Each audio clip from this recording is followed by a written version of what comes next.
is Catrina Lowri. I'm a former Senko and advisory teacher. I currently work as an educational consultant. I'm a neurodivergent, and today my story for Pride Bites is about double masking. So as I say, I am neurodivergent and I'm also bisexual. And for many years, during the time when I worked in schools, I hid both of those things from people. I think part of the reason why I did that was because of shame. Traditionally, certainly whilst I was working in schools, difference was not necessarily something that was particularly embraced by some of my colleagues. There were a lot of jokes that were inappropriate to my mind, but would have been seen probably as banter by a lot of people. And so I just didn't really feel as if I could be my authentic self. Now, in the end, what happened was I had a massive breakdown back in 2017. And then I kind of had to start revealing things about myself, particularly around my neurodivergence. There was also a lot of other things going on in my life. Most people would have assumed that I was heterosexual because I was married to a man for a lot of years. We subsequently divorced, and I'm now marrying another man. So, people don't necessarily think of me as being obviously bisexual, although I have had a number of relationships with women during my life.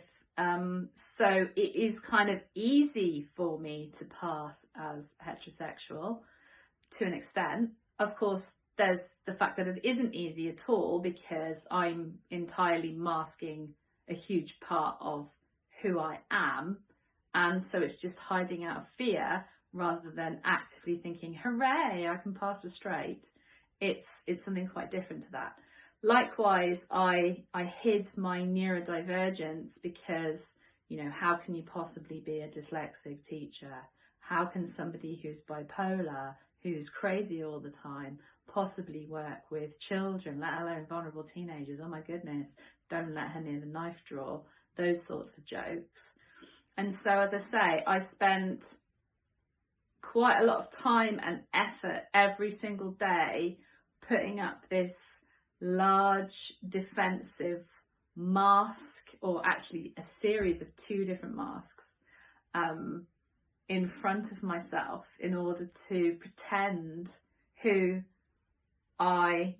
be who I wasn't really, to be neurotypical and straight, which is not me. And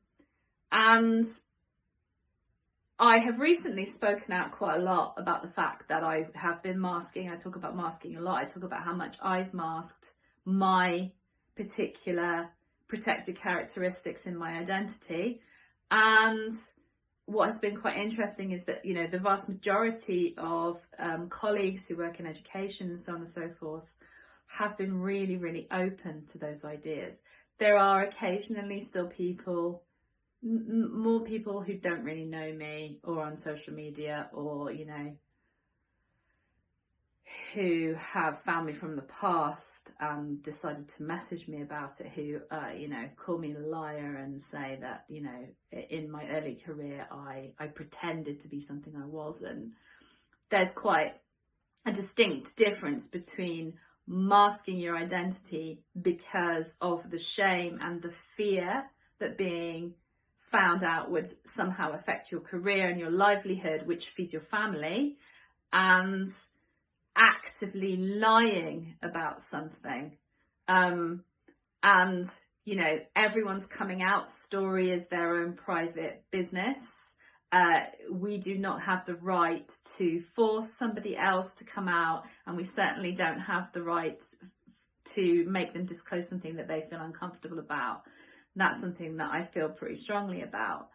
But having said that, I would say that on balance, losing the mask was probably the best thing that ever happened to me.